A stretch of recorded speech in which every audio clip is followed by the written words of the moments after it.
Ну, поскольку Якутск является административным центром всего, что живописует, функционирует, всего чего живого, в том числе и учреждений средств массовой информации, 13 января мы будем отмечать День российской прессы, так оно официально называется, да? И посему сегодня, значит, у меня двое замечательных гостей, две славы.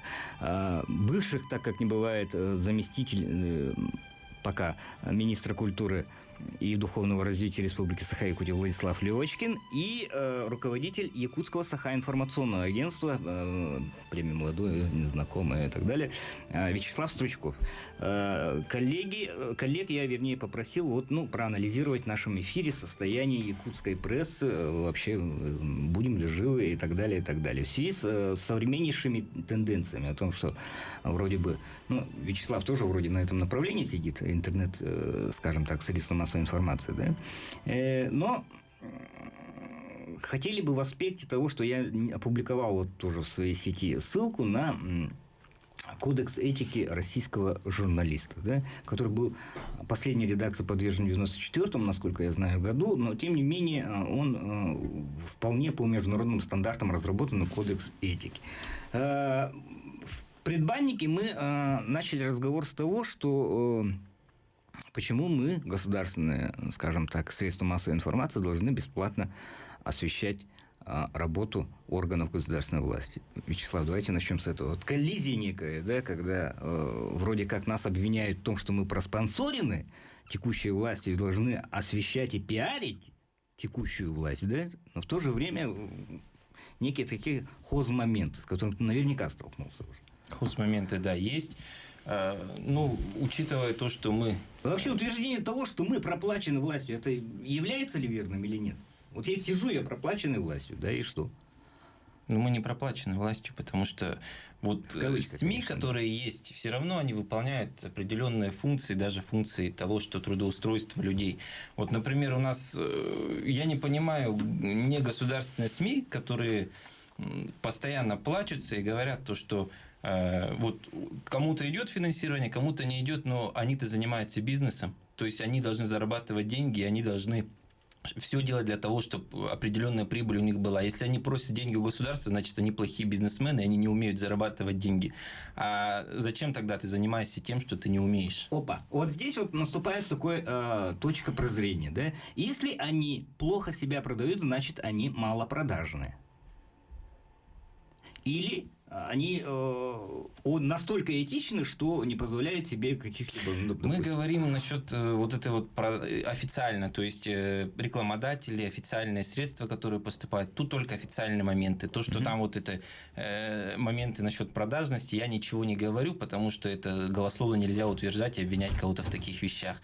Я говорю только об официальных. То есть, если ты не можешь предложить услуги рекламодателям, если к тебе не идут рекламодатели, зачем ты тогда этим занимаешься?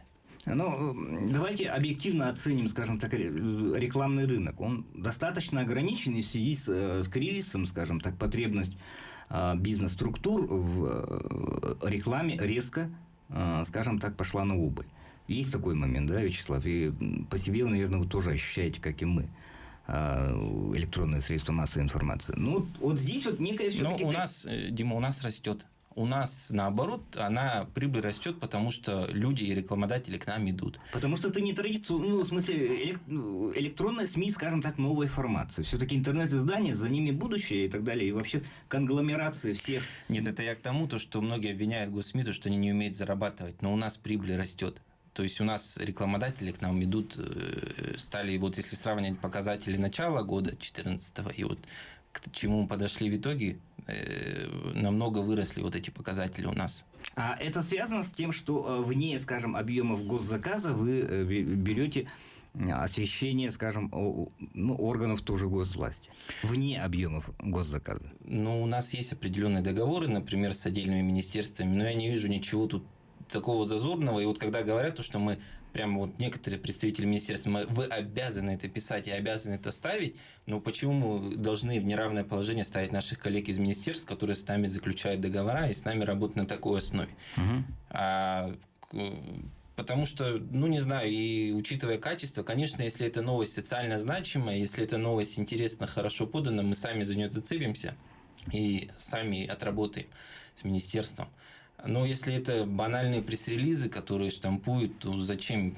Нам такая информация тоже особо не нужна. Просто многие считают, что мы сидим и там ждем, когда нам это официоз отправят, чтобы его поставить. Хотелось бы обратиться прямо к коллегам из соответствующих пресс-служб и так далее. Будьте креативны, чтобы ваши информация, которая подавалась, и вы являетесь источниками этой информации, была веселой, интересной, информация на самом деле. Конечно, они сухим каким-то отчетом вот, провели коллегию, присутствовали те-то и так далее, и так далее. Вот такая информация, она реально кого угодно выбесит. Да? Потому Владислав. что мы-то должны ориентироваться на то, что интересно аудитории, а аудитории не всегда интересно, ну, большей части аудитории читать то, что проведено такая-то коллегия, такое-то мероприятие. Что интересно, я говорю, мы всегда цепляемся, всегда эту информацию вытягиваем. И я не говорю, что мы прямо такие алчные, если вы нам не заплатите, если у нас нет договора с каким-то министерством, мы не будем ставить. Нет. Конечно, если это социально значимая информация, если это интересно нашей аудитории, прежде всего, мы, конечно, тут никаких вопросов нет. Честно говоря, просто по себе знаю, что иногда выбесивает, когда говорят, ты же, не знаю, вот выражения у них есть какие-то там журнашлюхи там и так далее, да, у товарищей, которые считают себя мега независимыми, а на самом деле, которыми не являются, насколько я знаю, насколько я вижу, насколько я могу быть, скажем, все-таки у нас не то, что субъекта малочисленность, скажем так, Российской Федерации. Да? К Владиславу все-таки, вот пока Владислав отмалчивается, но еще раз говорю, что бывших не бывает. Журналистов бывших не бывает. Те, которые прошли горнило средств массовой информации, никогда определенные повадки и черты характера не утрачивают. Дипломная работа у вас по журналистским расследованиям, да? Насколько у нас с этим продуктом дело обстоит? Можете дать какую-либо характеристику того, что качество работы журналистов, оно ухудшилось или улучшилось? Ну, как деятель культуры тоже. Ну, я сейчас могу судить как сторонний наблюдатель. Да. Ну, в принципе, вообще любая работа журналиста, она подразумевает в себе исследовательское начало. Это в любом случае какое-то расследование, какое-то изучение, ну, скажем, с какой-то стороны жизнедеятельности общества. Поэтому, ну, вот то, что, опять же, вы начинали разговор с того, о том, кто выступает как бы заказчиком, власть заказывает государственные СМИ, да, но на самом деле заказывает общество. И цель, задача государственных СМИ, наверное, должно быть освещение тех вопросов, которые интересны обществу, которые являются актуальными, нужными и которые помогают скрыть какие-то проблемы.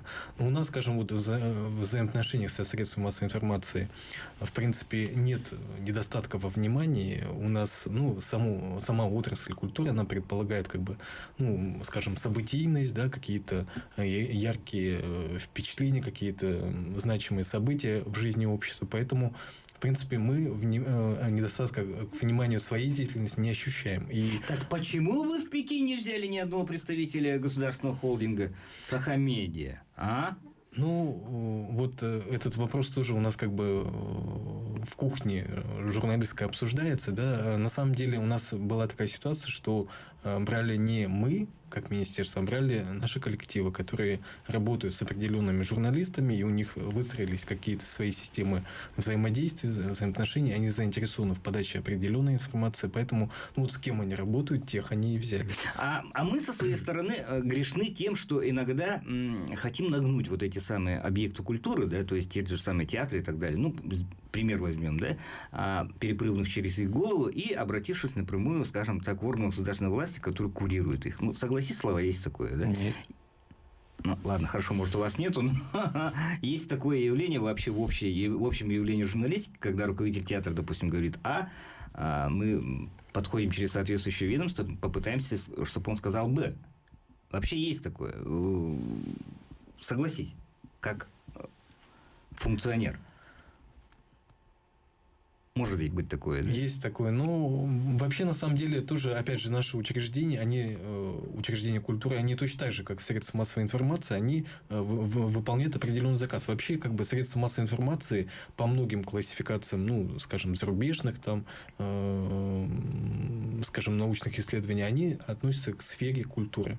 Это культура и тоже духовное развитие средств массовой информации. Поэтому, в принципе, те проблемы, с которыми сталкиваются наши государственные СМИ, они характерны, в принципе, для всех, культуры. Да, для многих детей. наших учреждений. Хорошо. Что касается вот... тут нет юристов, да, мы не будем говорить о каких-либо юридических аспектах нарушений текущих законов, да, которые регламентируют деятельность средств массовой информации, получается. А вот что касается этических каких-либо норм, согласись, Владислав, что есть некий негласный такой моральный кодекс, который фактически соблюдают все журналисты, будь они хоть трижды независимы, я назову Айталину Никифорову, да, Викторию Габышеву, да, или там любой работник холдинга, который проработал больше 10, допустим, 15 лет того же холдинга Якутия, или там телевидения государственного, да.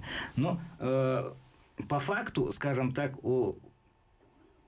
факт коммерциализации средств массовой информации у нас отмечен всего один. Согласись, вот когда некую публикацию пытались, скажем так, запретить через определенные работника средств массовой информации. И все. А в остальном мы белые, пушистые такие, там, туда-сё и так далее, ничего не нарушаем, ничего такого. Тем не менее, всегда у нас есть нарушение в той части, когда нарушается вот этот самый моральный кодекс. Есть у нас большое жюри. Союз журналистов, да, руководитель которого Галина Алексеевна вечером, конечно, будет на эфире, да, и по ситуации вот с большим жюри мы тоже остановимся более подробно. Вот как деятель культуры, как у нас с духовностью, как с морально-этическими принципами? Ну, вопросы этики, они актуальны вообще в любой тоже как бы деятельности любого журналиста. И вопросы этики, они, наверное, должны как бы соотноситься не только с тем кодексом, сводом правил, который существует в журналистском сообществе. То есть само журналистское сообщество должно как бы регламентировать правила игры, да, следить за своими коллегами, чтобы они там, ну, вот, как бы не допускали какие-то недопустимые вещи. Но также есть как бы общепринятые тоже в мировой практике, да, какие-то нормы, скажем, ну, вот белый пиар, да, ну, белый пиар – это допустимо. Белый пиар – это то, что, ну, в принципе, является заказом, да, социальным заказом, это может быть заказом какой-то сторонней организации на освещение своей деятельности. Это допустимо. А вот черный пиар, допустим, это уже другая грань, да, это уже совсем, когда собираются информация, которая порочит честь, достоинство каких-то определенных лиц с целью компрометирования, да, ну, что часто, скажем, у нас было в предвыборные гонки, да, сейчас в последнее время, когда у нас как бы и процесс выборов тоже он упорядочился, он претерпевает постоянные изменения, да, у нас с этим тоже меньше как бы стало проблем. Ну, вспомнить, допустим, 90-е годы, да, начало 2000-х годов. 2001 год, как сейчас помню, вот тот десант, скажем так, Генеральной прокуратуры, который высадился в гостинице Тыгын-Тархан, связанный с этим событием. Вот как прямо сейчас помню. Тем не менее, 2016 год у нас выборный, да, у нас единый день голосования в сентябре, и до конца первой половины текущего года многие политические партии, политические деятели определятся со своим выбором, и в той части нашей деятельности, которая нам предстоит после июня, да, мы должны придерживаться втройне каких-то регламентов, что касается и этических, что касается и по закону о СМИ, что касается закона о выборах, да. Вот задача у нас такая утраивается, получается. Твое мнение? Мое мнение, как бы мы не соблюдали эти все вещи, все равно госсми априори они будут плохие, априори к нам будут претензии со стороны наших коллег. То есть мы сидим тут такой некий административный ресурс, который решает межсобойчиковские какие-то дела, да? В смысле? Ну, олицетворение некого админресурса, да, который рычага, вернее, админресурса. Ну, наши коллеги так думают. То есть я вообще не понимаю разделение на государственные и негосударственные СМИ. Вот по мне разделение должно быть. Есть профессиональные и непрофессиональные журналисты. Профессиональные и непрофессиональные журналисты есть как и в госсми, так и в негоссми. И вот это единственное разделение, которое тут может быть. А вот что касается выборов, я говорю, вот я лично приглашал на свою программу «Вокруг да около» и Федота Семеновича Тумусова, и Губарева, и Парахина, ну и представителей «Единой России». Но все равно я как бы и наши СМИ будет плохое, потому что, опять же, есть такая предрасположенность наших независимых коллег, то, что мы все равно работаем на пресловутые административные вот эти вот ресурсы и так далее. Пожалуйста, не называй их независимыми, потому что они в любом случае от каких-либо сил зависят. Да? То есть не может существовать прямо, так скажем так, системы канализации, которая построена на что-то. То есть туда в любом случае нужно вкладываться. На приобретение труб, говна, насосов там и так далее, да? Не, говорю просто, вот меня вот это вот разделение. И потом вот эти моменты, когда некоторые СМИ говорят как бы от лица всего общества, вот эти моменты, они действительно коробят, потому что кто дал право определенным СМИ, определенным журналистам быть вот таким прямо выразителем интересов общества. А многие на себя вот эту функцию берут. И мне кажется, вот как раз ответственность, она должна идти от того, что и ответственность теряется как раз тогда, когда журналист, он считает то, что он истина в последней инстанции, и он выражает интересы прямо вот всего населения, и все ему благодарны. То, что у тебя там 3-10 человек написали под твоей новостью комментарии под разными никами, это не говорит о том, что ты выразил интересы общества. О, вот это вот. Анонимизация, скажем так, вот этих самых комментов, которые, ну, в последнее время, конечно, является трендом, да, любая, скажем так, публикация, будь то в моем личном блоге или там каком-то сетевом ресурсе, она подразумевает комменты, да, и ладно, я понимаю социальные сети, где люди персонифицированы, то есть чуть ли не свои персональные данные добровольно выкладывают и так далее. А вот когда в сетевых ресурсах начинается вакханалия, скажем так, анонимных неких персон, которые... Вот можно ли это считать узаконенным выражением общественного мнения, по твоему мнению? Ну, тут что считать вакханалией? Мне кажется, если ты какое-то свое мнение выражаешь, опять же, в рамках закона, если ты никого не оскорбляешь по вероисповеданию, по национальному признаку, не экстремизм, ну почему нет? Почему ты не можешь выражать свое мнение, не раскрывая своей личности, своей персоны? Это можно. Другое дело, когда ты, не раскрывая своей личности, своей персоны, нарушаешь закон. Вот просто у нас не было таких показательных случаев, когда вот человека именно... У нас есть, конечно, люди... Так, из сводок говорят, задержан за экстремизм или там привлечен к ответственности. Ну а почему этих людей не показывают, кто это конкретно сидит и вот за это привлекается? Надо показывать. Закон. Ну, вот я говорю то, что... Закон, что дышло, Я понимаю, что закон, но тем не менее я говорю то, что вот люди, вот эта вседозволенность, она от этого идет. Ну, для чего необходимы вот нормативы какие-то этики? Опять же, не только для саморегулирования журналистов, но также для их безопасности, да, поскольку, журналистская профессия на самом деле опасная, да, у нас на самом деле как бы благополучно в этом отношении, у нас более спокойный регион, но тоже были как бы инциденты, да, многие об этом знают. И анонимность, использование псевдонимов, да, это тоже как бы форма защиты в какой-то мере, да, журналистов, там возможность высказать свободу, действительно, свобода мнения, да, не оглядываясь на то, что какие как бы последствия тебе грозят, да, человек может высказать свое мнение. А с другой стороны, это же опять этика, она регулирует, скажем, честь и достоинство как бы профессионального... Субъекта тоже, да, еще тоже расследование того же. Да, то есть как бы сам журналист, он заинтересован в том, чтобы сохранить свое честное имя, да. Точно так же и с комментариями. Если как бы есть комментарии, которые выражают общественное мнение, действительно независимое какое-то, да, а есть комментарии, которые по ценнику выставляются каким-то ресурсом, допустим, интернет-ресурсом, он формирует ресурс. Прайс-лист формирует с тем, что, допустим, вот столько негативных комментариев стоит столько, да, столько позитивных комментариев стоит отдельную сумму. То есть это другой подход. И здесь уже возникают вопросы по этике. Это действительно вот вопрос, этично или неэтично. Будучи редактором сетевого ресурса, да, если я сетевой, все-таки ресурс, главное информационное агентство. Вот, допустим, если вы разрешите публикацию комменты, и там некоторые комментарии будут откровенно нарушать действующее законодательство. Да? Вы будете их, как профессионал, чистить, скажем так? Конечно. Ну, тут это не обсуждается, потому что я уже говорил... А другие должны или нет?